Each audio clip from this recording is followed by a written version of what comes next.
आखिरकार भारत पाकिस्तान का बंटवारा कब और कैसे हुआ था, और क्या आपको पता है भारत पाकिस्तान के बंटवारे में पाकिस्तान ने क्या क्या मांगा था, और क्या आप जानते हैं इस बंटवारे में कितने लोग मारे गए और कितने लोगों ने अपना घर छोड़ा था, और जिसने भारत और पाकिस्तान के बीच बंटवारा किया वो कौन था और उनका नाम क्या था। आपने बंटवारे को लेकर तो बहुत कुछ पढ़ा होगा, लेकिन आज हम आपको बंटवारे से जुड़े ऐसे कुछ फैक्ट बताने जा रहे हैं जिनके बारे में आपने कभी नहीं सुना होगा, ना ही कहीं पढ़ा होगा। एक ऐसा बंटवारा जिसने भारत का पूरा नक्शा ही बदल दिया। नंबर 1, भारत पाकिस्तान का बंटवारा किया, उनका नाम था साइरिल रेडक्लिफ। एक जाने माने ब्रिटिश लॉयर थे और वो कभी भी भारत नहीं आए थे, यानी कि अंग्रेजों ने एक ऐसे आदमी को इतनी बड़ी जिम्मेदारी सौंपी जिसे भारत के बारे में कुछ पता ही नहीं था। जाहिर सी बात है उन्हें इस बात का कोई आइडिया भी नहीं था कि वो अपने इस काम को कैसे अंजाम देंगे, और इसी वजह से उन्होंने बिना सोचे समझे ये बंटवारा कर दिया, जिसका खामियाजा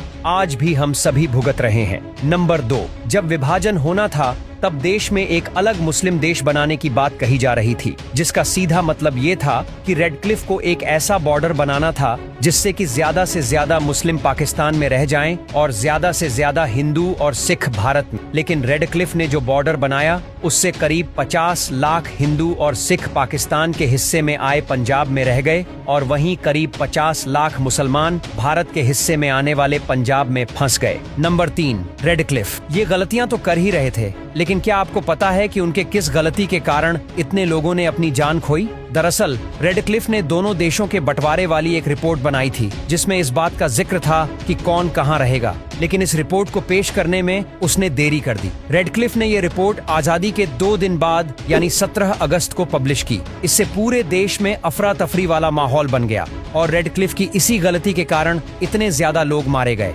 नंबर 4, वैसे उन्होंने अपना काम पूरी जिम्मेदारी से तो नहीं किया था, लेकिन क्या आपको पता है कि उनके काम में इतनी गलतियां होने के बाद भी उन्हें इसके लिए कितनी रकम मिलने वाली थी? आप जानकर हैरान रह जाएंगे कि रेडक्लिफ को इस काम के लिए 2000 पाउंड मिलने थे, लेकिन उनके द्वारा किए गए बंटवारे से ना तो इंडियन लीडर खुश थे और ना ही पाकिस्तानी लीडर। इससे रेडक्लिफ नाराज हो गए और उन्होंने वो रकम लेने से इनकार कर दिया, और रेडक्लिफ इस घटना के बाद कभी भारत नहीं आए। नंबर 5, वैसे तो भारत और पाकिस्तान बंटवारे के दौरान जमीन के साथ साथ बहुत कुछ बांटा गया था। कुछ पाकिस्तान के हिस्से में आया और कुछ भारत के। इन बंटवारों को लेकर भी काफी झगड़े हुए, लेकिन एक चीज ऐसी भी थी जिसका कोई झगड़ा नहीं हुआ। वो चीज थी शराब। इस्लाम में शराब को हराम माना जाता है, इसलिए शराब को लेकर कोई बहस नहीं हुई और शराब भारत के हिस्से में आई। नंबर 6, इस विभाजन की शुरुआत कहां से हुई थी? इसका ठीक जवाब हर कोई नहीं दे पाता है। कुछ इतिहासकार यह मानते हैं कि जब साल 1905 में बंगाल का विभाजन किया गया तभी देश के विभाजन की भी नींव रख दी गई थी। आपको बता दें कि 1905 में बंगाल का बंटवारा हिंदू और मुस्लिम आबादी के आधार पर हुआ था, और यहीं से अंग्रेजों ने विभाजन की नींव तैयार की। नंबर 7, भले ही विभाजन साल 1947 में हुआ था, लेकिन क्या आपको पता है कि पहले भारत पाकिस्तान बंटवारा 1948 में होना था, लेकिन ऐसा हो नहीं पाया? इसके पीछे की वजह यह थी कि ब्रिटेन में सरकार बदल गई, नई सरकार इटली की बनी जो पहले ही इंडिया को आजाद करने की बात कह रही थी, और सरकार के बदलने की वजह से 1 साल पहले ही यानी कि 1947 को ही ये दोनों अलग देश बन गए। नंबर 8, विभाजन के बाद बॉर्डर क्रॉस करने वाले लोगों की संख्या लाखों में थी। भारत सरकार के माने तो करीब 1.5 करोड़ लोगों को भारत से पाकिस्तान भेजा गया था, और आज तक इतने बड़े पैमाने पर इतना बड़ा विस्थापन नहीं हुआ। नंबर 9, वैसे जब विभाजन हो रहा था तब कई लोगों ने बेहद अजीबोगरीब मांग भी रखी थी। कुछ मुसलमान तो ताजमहल को साथ पाकिस्तान ले जाने की जिद कर रहे थे। उनका कहना था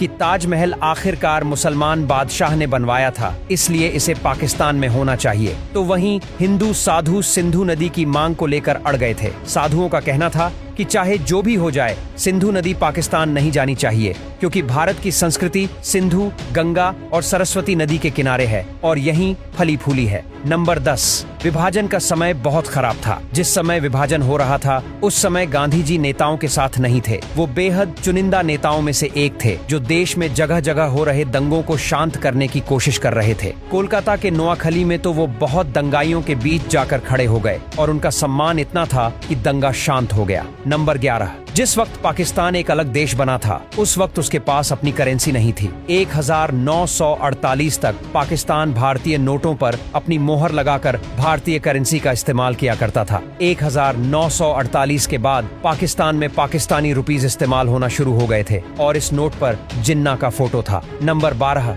1948 को प्रधानमंत्री नेहरू ने कुरुक्षेत्र रिफ्यूजी कैंप का दौरा किया था। यह कैंप 1 लाख लोगों के लिए बनाया गया था, लेकिन इसमें 3 गुना लोग रह रहे थे। शाम को यहाँ सरकार की तरफ से डिज्नी फिल्म दिखाई जाती थी, जिसे एक बार में 15,000 लोग देखते थे। नंबर 13, अंग्रेज कितने बेरहम थे ये तो हमें पता ही है। इसका एक उदाहरण हमें 14 अगस्त 1947 को भी देखने को मिला, जब भारत को आजाद होने में कुछ ही घंटे बचे थे और जिस समय पूरे देश में हजारों हिंदू, सिख और मुसलमानों का कत्लेआम हो रहा था। उस समय वायसराय माउंटबेटन अपनी पत्नी एडविना के साथ मूवी देख रहे थे। नंबर 14, क्या आप जानते हैं इस बंटवारे में कितने लोग मारे गए और कितने लोगों ने अपना घर छोड़ा? दोस्तों, इस बारे में सच तो कुछ नहीं पता, लेकिन यह अंदाजा लगाया गया है कि 2 लाख से लेकर 20 लाख तक लोग मारे गए थे और करीब 1 करोड़ 40 लाख लोगों ने अपना घर छोड़ा था। नंबर 15, इसी दौर में दिल्ली में 1/3 आबादी मुस्लिमों की थी। इनमें से एक बड़ी आबादी ने भारत विभाजन के बाद पाकिस्तान का रुख करने का फैसला लिया था। नंबर 16,